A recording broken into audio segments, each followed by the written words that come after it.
Pagkatapos dumating ng BRP Miguel Malvar, ay meron na naman tayong aabang ng dumating, dahil kung binalita noong nakaraang linggo na pupunta muna sa Israel ang naispitang long-range patrol aircraft ng Philippine Air Force para sa fit-out bago deliver sa Pilipinas, ngunit base ngayon sa kanyang flight path, ang unang long-range patrol aircraft o LRPA ng Philippine Air Force, na may tail number 1702, ay kasalukuyan ng bumabiyahe papunta sa Pilipinas. Mula Italy ay nagko-cross country ito sa Egypt, papuntang Oman, ngayon ay tumatawid na siya sa Arabian Sea, na maaring lalapag muna sa India bago magpatuloy sa Pilipinas, posibleng ang mga mission equipments and sensors nito, ay dito na ikabit sa ating bansa. Ayon sa bagong impormasyon, pagdating ng eroplanong ito sa bansa, ay mananatili muna ito sa custody ng Elbit system, dahil ang mga mission systems nito ay kanila pang ikakabit dito mismo sa bansa. Marahil ay dahil ito sa kasalukuyang gyera nila sa kanilang mga kaaway, na nakakapekto sa logistical chain ng kumpanya. Ibig sabihin, may posibilidad na sa susunod pa na taon ito turnover ng Elbit system sa Philippine Air Force, pagkatapos ng demonstrations and acceptance flights. Ganun pa man, kahit hindi pa ito mata-turnover sa Philippine Air Force, ay paniguradong may mga araw na makikita nating lilipad ito sa ating himpapawid, dahil marami pang mga flight and equipments test na gagawin ng Elbit system bago ang pinal na pag-turnover nito sa Philippine Air Force. Ang eroplanong ito, ay may service ceiling na 25,000 feet, endurance na 7 hours, may advanced digital glass cockpit at optic glass windows, dalawang observatory windows para sa 180 degrees field view, para sa nakasanayan na nating oblique photography at eyeball monitoring. May 4 na operator consoles ito, na may tig-iisang crew sa bawat multifunctional consoles. Fully integrated ang centralized mission management system nito, para sa comprehensive sensor and mission control. Tulad ng lahat ng mga maritime patrol aircraft, meron itong HF-VHF, FM, Marine, UHF at satellite communication system, downlink system, airborne ice transponder, at tactical data link 16. Ang kanyang surface search radar na nakalagay sa ilalim ng fuselage na may protective radome, ay dinisenyo para sa multiple detection, classification, and tracking sa parehong land, at maritime targets. Meron itong automatic identification system, identification friend or foe, at marami pang classified capabilities na hindi natin pwede sabihin. Meron itong self-protection suite para ma-ensure ang survivability nito sa mga contested environments, tulad ng chaff and flares laban sa mga radar-directed anti-aircraft artillery, radar command-guided missiles, radar homing missiles, and infrared-guided missiles. Meron din itong dalawang adaptable hardpoints, na capable na magdala ng mga mission-specific payloads, tulad ng search and rescue pods, gun, rocket pods, at kung kailangan ay kahit anti-ship missiles, o anti-submarine torpedoes and rockets.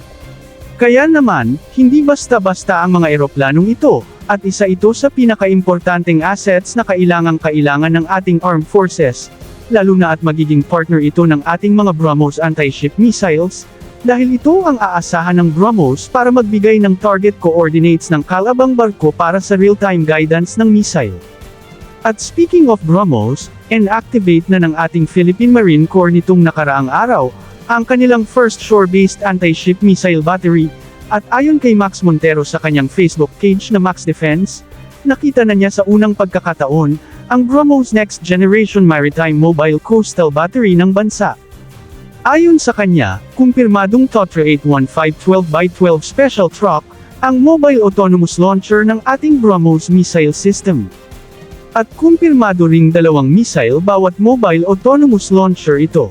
Bagamat nakahanda ito sa pangatlong missiles kung nanaisin ng ating Marine Corps.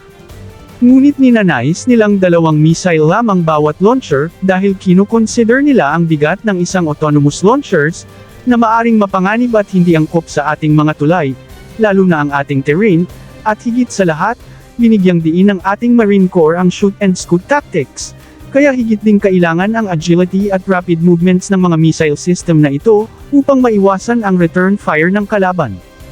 Samantala, formal nang nagkapirmahan ng kontrata ang Pilipinas at France, para sa 40 na fast patrol boats, na para naman sa ating Coast Guard.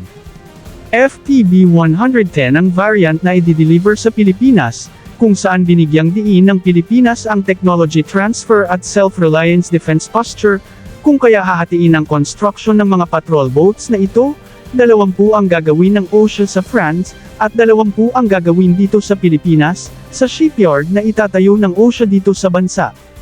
Mga Pilipino ang dapat mag-construct ng mga patrol boats na ito, gamit ang teknolohiya ng France. Year 2027 ay dapat na-deliver na lahat ng patrol boats na ito, kaya expect na sa susunod na taon 2026, ay mag-uumpisa na silang mag-deliver ng ilang piraso.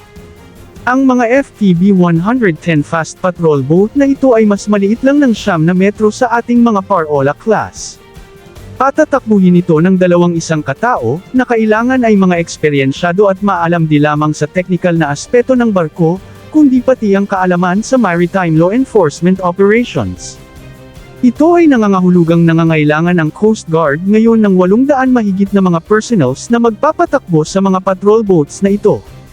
Kapag na-deliver na itong lahat, ay gagampanan na ng mga patrol boats na ito ang mga littoral patrols, na ginagampanan ng mga Parola class sa ngayon, upang makafocus ang mga ito sa West Philippine Sea Sovereign Patrols and Operations, kasama ang 5 malalaking Magbanua class na manggagaling naman sa Japan. Ang mga Magbanua class ay patatakbuhin ng 67 na mga well-experienced personnels di lamang sa technical aspects ng barko, kundi pati na rin sa maritime law enforcement operations. Suma total, sa 45 na mga barkong ito, 1,500 personnels ang kakailanganin ng ating Philippine Coast Guard.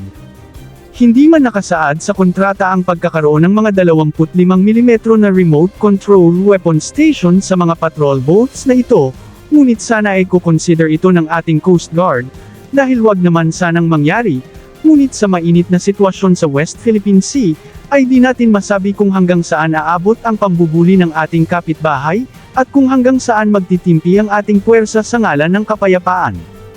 Ang mga fast patrol boats na ito sa tingin natin, bagamat di pwede sa West Philippine Sea, ay maaring ma-utilize for littoral defense and swarm attack sa littoral part ng ating bansa. Kaya maliliit man sila, at dinisenyo para sa maritime patrol lamang, ngunit magagamit sa ibang paraan kung kailangan. Ang proyektong ito ay pupundohan ng bansang France o ang tinatawag na foreign loan, sa ilalim ng kanilang Foreign Assistance Program, sa halagang humigit kumulang 20 billion pesos, na may 9 years full logistics supply, para masigurong magagamit ito ng Pilipinas sa loob ng 10 taon na walang problema.